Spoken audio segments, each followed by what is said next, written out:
High, আমি আজকে আলোচনা করব মেপিজম, স্যালপ্রিজম অ্যান্ড কনক্লুসিভ প্রুফ বিষয়ে। কনক্লুসিভ তাহলে মেপিজম কি? যখন কোনো চুরি করা সম্পত্তি যখন যার বাড়িতে পাওয়া যাবে তখন সেই ব্যক্তিকে আমরা সেটাকে ধরে নেওয়া হবে কি সে একজন চোর, ইজ এ মেপিজম, প্রিজম করাবে। তাহলে সে যখনই সে যখন চোর হবে, অনুমান করা হবে, তখন তাকে প্রমাণিত করতে হবে সে চোর নয়, ইজ এ রেবুটেবল অ্যান্ড হচ্ছে অপশনালস, এটাই বলা হয়েছে। যখন কেউ যখন কোনো সম্পত্তি যখন চুরির সম্পত্তি যখন যখন কারো বাড়িতে পাওয়া যায়, তো সেক্ষেত্রে আমাদেরকে সেটাকে ধরে নিতে হবে কি সে একজন চোর, ইজ এ অনুমান করা হচ্ছে, সেটা হচ্ছে মেপিজম করা হচ্ছে।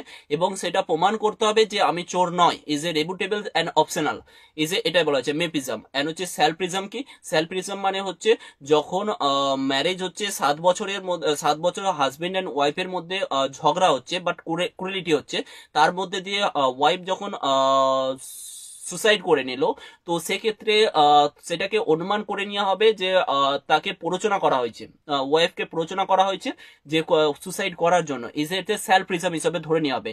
এবং এটা হচ্ছে কম্পালসারি অ্যান্ড হচ্ছে রেপুটেবলস। রেপুটেবলস মানে আমাকে প্রমাণিত করতে হবে যে আমি তাকে পরিচিত করিনি, ই বলছে সুসাইড করার জন্য, তো সেক্ষেত্রে এটা প্রমাণিত হবে, ইজ এ সেলফ প্রিজম। আর হচ্ছে কনক্লুসিভ প্রুফ মানে হচ্ছে, কনক্লুসিভ প্রুফ মানে হচ্ছে এটা পুরো মাস্ট একসেপ্ট করা হবে, কোনো এভিডেন্স এটাকে নেবে না, কোনো এভিডেন্স এটাকে মানে ডিসপ্রুভ করতে পারবে না। প্রুফ যেটা হচ্ছে কনক্লুসিভ প্রুফ মানে হচ্ছে সেটাকে একবারে মাস্ট একসেপ্ট করা হচ্ছে। মাস্ট একসেপ্ট করা হচ্ছে কখন হবে? যখন কোনো ভ্যালিড ম্যারেজ বলছে, যখন কোনো ভ্যালিড ম্যারেজে যখন একজন বাচ্চার জন্ম হয়, সেটাকে বৈধ লেজিটিমেট চাইল্ড হিসেবে ধরা হবে।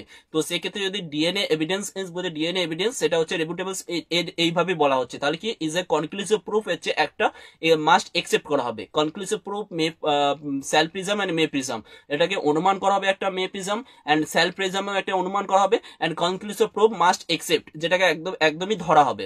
অ্যান্ড হচ্ছে মে প্রিজম মানে হচ্ছে যখন কোনো অনুমান করে নিয়ে হবে কোনো কাজ ঘটলো মানে এমন কোনো জিনিস কারো বাড়িতে পাওয়া গেল, এবং সেটা হচ্ছে এমন কোনো জিনিস যেটা হচ্ছে তাকে সেই হিসেবে ক্রাইমসের আন্ডার ধরা হবে।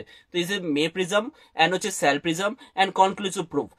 এইটার মধ্যে দিয়ে আমাকে প্রমাণিত করতে হবে যে আমি এটা করিনি, এটা হচ্ছে এটা বলা হয়েছে ইজ আ রেবুটেবলস অ্যান্ড হচ্ছে optional and compulsory, is a best thing, এটা হচ্ছে বিএসএ ভারতীয় সাক্ষ্য অভিনিয়মস এর আন্ডারে। মানে এভিডেন্স কিভাবে অ্যাকচুয়ালি অ্যাজাম করা হয়, মানে প্রিজম করা হয়, আমি বলছি প্রিজম করা হয়, যে অনুমান করা হয় যে কি মানে কি কি কোনটা